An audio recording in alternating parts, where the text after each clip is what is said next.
दोस्तों नमस्कार। आज की क्लास में आप सभी का स्वागत है। आज हम फिर से हाजिर हुए हैं एक नई क्लास लेकर, जिसमें हम आज 25 क्वेश्चन को पढ़ेंगे। पिछली दो वीडियो में हमने 30-30 करके 60 क्वेश्चन जो है आपके करवा दिए हैं।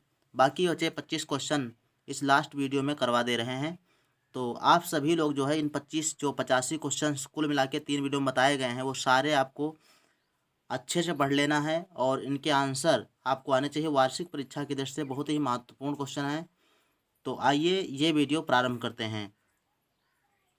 इसका फर्स्ट क्वेश्चन यानी हमने 60 तक करवा दिया है। 61 नंबर क्वेश्चन आपका दिया गया है कि निम्न में से कीटभक्षी पौधा नहीं है।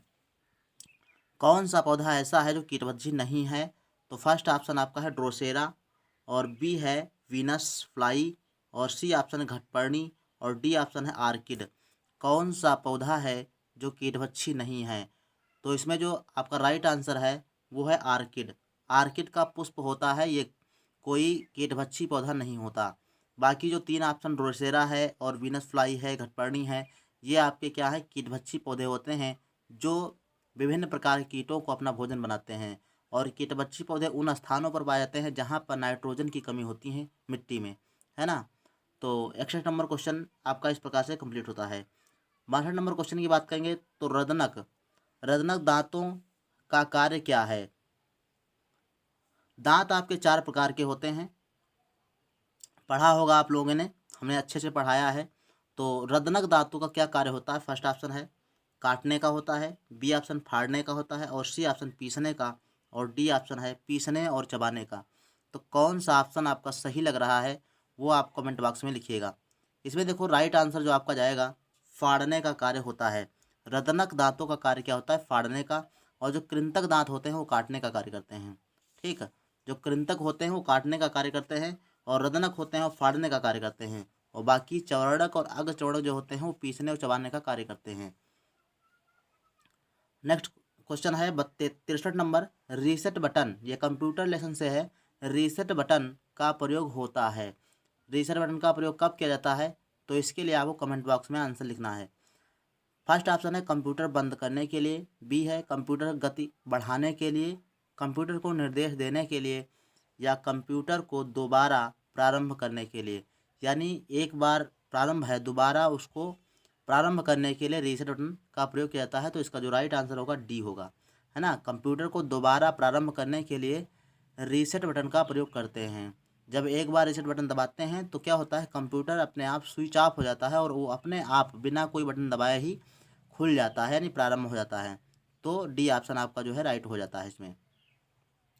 64 नंबर क्वेश्चन दिया गया है कि ढोलक में ध्वनि उत्पन्न होती है।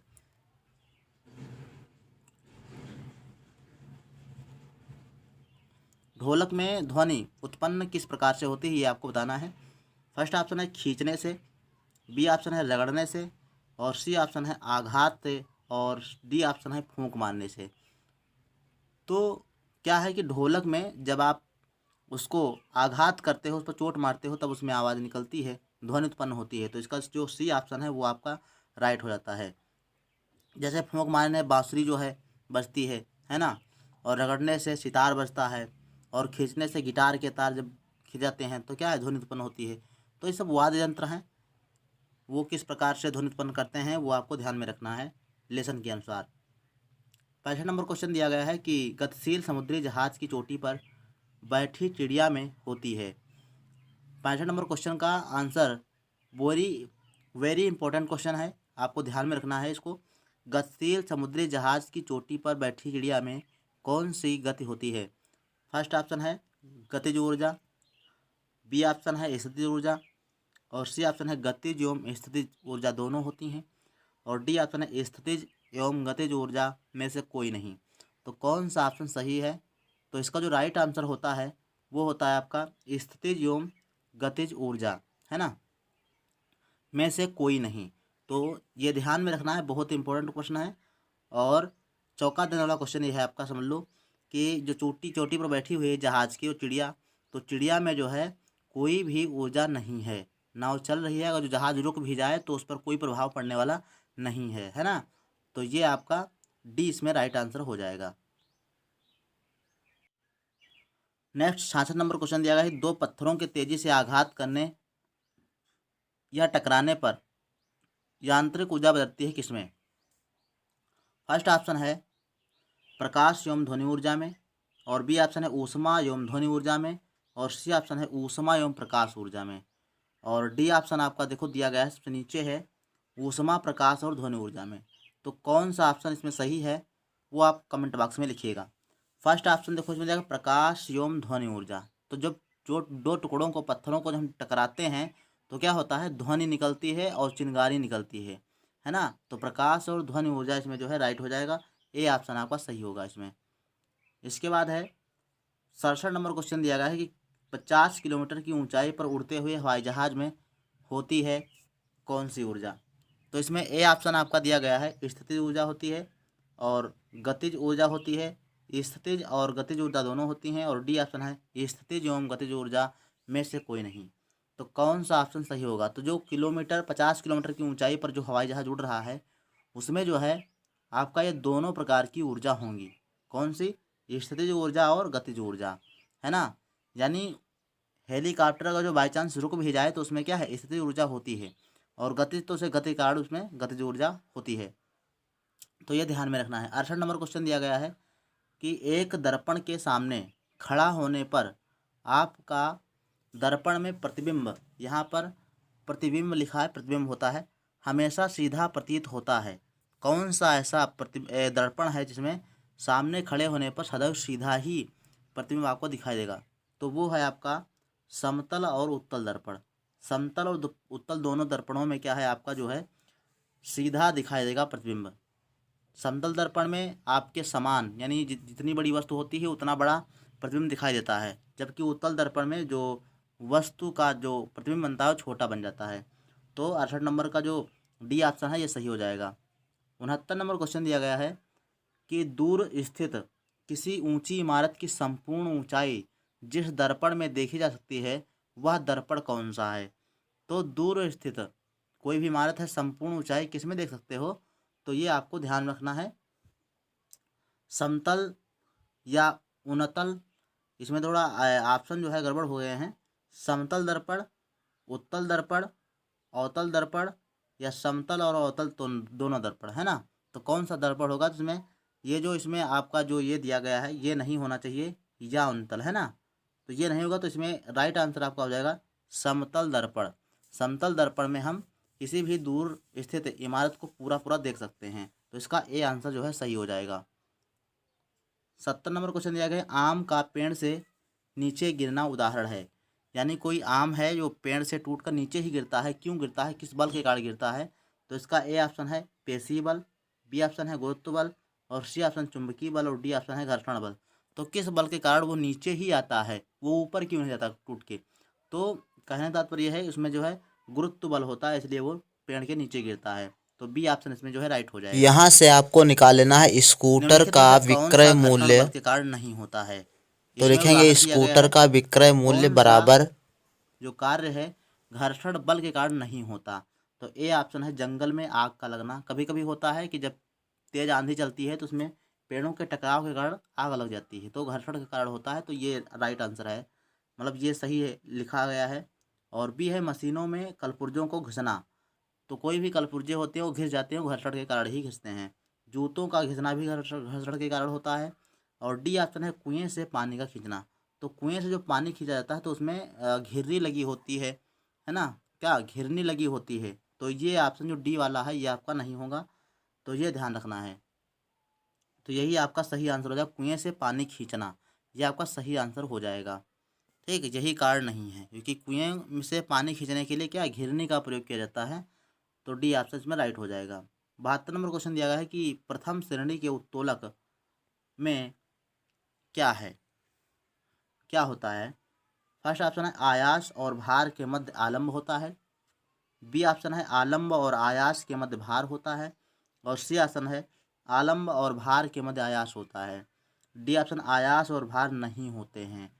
तो इसमें जो राइट आंसर आपका हो जाएगा वो राइट आंसर होगा आयास और भार के मध्य आलम्ब होता है। तो प्रथम श्रेणी के उत्तोलक होते हैं, जैसे कैंची है आपका, है ना, और प्लास है, तो ये सब क्या होते हैं, कि इसमें जो है जैसे इस प्रकार की इस आकार की बीच में इसमें क्या है, आलम्ब होता है, बीच में ये बीच वाला भाग आलम्ब होता है, और बाकी इधर जो है पकड़ने वाला कार्य होता है। इसमें पकड़ने वाले कार्य को क्या कहते हैं, जहाँ पर पकड़ा जाता है उसे आयास कहते हैं, और जहाँ पर कोई वस्तु रख कर हम काटते हैं तो उसको क्या कहते हैं, भार कहते हैं। तो ये ध्यान में रखना है। तो आलम्ब जहाँ बीच में होगा तो वो प्रथम प्रकार का उत्तोलक होगा, और बी वाला जो ऑप्शन है आलम्ब और आयास के मध्य भार होता है तो यह द्वितीय प्रकार का उत्तोलक हो जाएगा, है ना।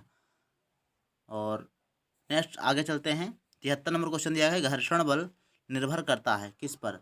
तो घर्षण बल किस पर निर्भर करता है। फर्स्ट है ए सतह की प्रकृति पर, बी है क्षेत्रफल पर, और सी है आयतन पर, डी है उपरोक्त में सभी। तो इसमें जो है राइट आंसर आपका हो जाएगा उपयुक्त में से सभी। सभी पर जो है सभी कारण होता है इसका, है ना। तो ये आपका राइट आंसर हो जाएगा, डी ऑप्शन उपरोक्त में से सभी। 74 नंबर क्वेश्चन है कि निम्नलिखित में से किसे घर्षण द्वारा आसानी से आवेशित नहीं किया जा सकता है।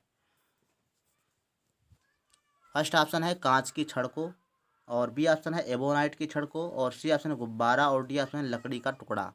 तो किसे आसानी से आवेशित नहीं किया जा सकता है। तो इसमें जो राइट आंसर आपका होगा लकड़ी का टुकड़ा। इसको चाहे इतना रगड़ो जल्दी इसको आवेशित नहीं किया जा सकता है। बाकी कांच की छड़ को कहीं भी आप रगड़ोगे या बालों पर रगड़ो तो उसमें क्या है, आवेश उत्पन्न हो जाता है। एबोनाइट की छड़ ऐसे ही इसमें भी ऋण आवेश उत्पन्न हो जाता है, और गुब्बारे को भी अगर जो बालों पर रगड़ो तो उसमें क्या है, आवेश उत्पन्न हो जाता है। एबोनाइट की छड़ फलालेन से रगड़ने पर क्या होता है। तो इसमें जो है फर्स्ट ऑप्शन दिया गया है कि एबोनाइट पर धनावेश तथा फलालेन पर ऋणावेश उत्पन्न होता है। बी ऑप्शन है एबोनाइट पर ऋणावेश तथा फलालेन पर धनावेश उत्पन्न होता है, और सी ऑप्शन है एबोनाइट व फलालेन दोनों पर धन आवेश उत्पन्न होता है। एबोनाइट व फलालेन दोनों पर ऋण आवेश उत्पन्न होता है। तो इसमें जो राइट आंसर आपका हो जाएगा बी वाला, एबोनाइट पर ऋण आवेश उत्पन्न होता है तथा फलालेन पर धन आवेश उत्पन्न होता है। तो ये राइट आंसर आपका बी वाला सही होगा। और 76 नंबर क्वेश्चन दिया गया है कि निम्न में से कौन जल के साथ तेजी से क्रिया कर सकता है। तो फर्स्ट ऑप्शन है sodium, B calcium, C magnesium, और डी लोहा। तो कौन सा ऐसा धातु है जो जल से तेजी से अभिक्रिया करता है। तो सोडियम इसमें राइट आंसर होगा। सोडियम धातु को जब जल में डालते हैं तो बहुत से तेजी से अभिक्रिया करता है। तो ये ध्यान में रखना है। सोडियम को किस में रखते हैं ये आपको कमेंट बॉक्स में लिखना है, किस चीज़ में सोडियम रखा जाता है तो ये कमेंट बॉक्स में लिखना है। फिर लिखा 77 नंबर क्वेश्चन है कि दहन में सहायता करने वाली गैस कौन सी है। कौन सी गैस दहन में सहायता करती है। दहन में क्या होता है, जलना। तो जलने में सहायता करने वाली कौन सी गैस है। तो ए ऑप्शन है कार्बन डाइऑक्साइड, बी ऑप्शन है ऑक्सीजन, और सी ऑप्शन है आर्गन, और डी ऑप्शन है नाइट्रोजन। कौन सी गैस दहन में सहायता करती है। तो इसमें ऑक्सीजन गैस जो होती है वो दहन में किसी भी वस्तु को जलाने में सहायता करती है ना। और जो ये होती है कार्बन डाइऑक्साइड, ये आग को बुझाने का कार्य करती है, जिसको हम इसमें प्रयोग करते हैं, जिसमें हम जो अग्निशामक यंत्र होते हैं उसमें कार्बन डाइऑक्साइड का यूज किया जाता है ना। और 78 नंबर क्वेश्चन दिया गया है कि निम्नलिखित में से कौन सी अक्रिय गैस नहीं है। ए ऑप्शन है आर्गन, बी ऑप्शन है नियान, और सी ऑप्शन है क्रिप्टन, और डी ऑप्शन है हाइड्रोजन। कौन सी गैस अक्रिय गैस नहीं है ये आपको बताना है। तो इसमें जो डी ऑप्शन है हीलियम, ये आपका राइट आंसर है। हीलियम जो है हाइड्रोजन गैस जो है ये अक्रिय गैस नहीं है, ये राइट आंसर हो जाएगा 78 नंबर का। फिर है 79 नंबर क्वेश्चन है, सामान्यतः वायु के किस घटक की मात्रा परिवर्तनीय है। तो कौन सा घटक ऐसा है जो परिवर्तनीय है, मतलब बदलता रहता है समय के अनुसार, स्थान के अनुसार।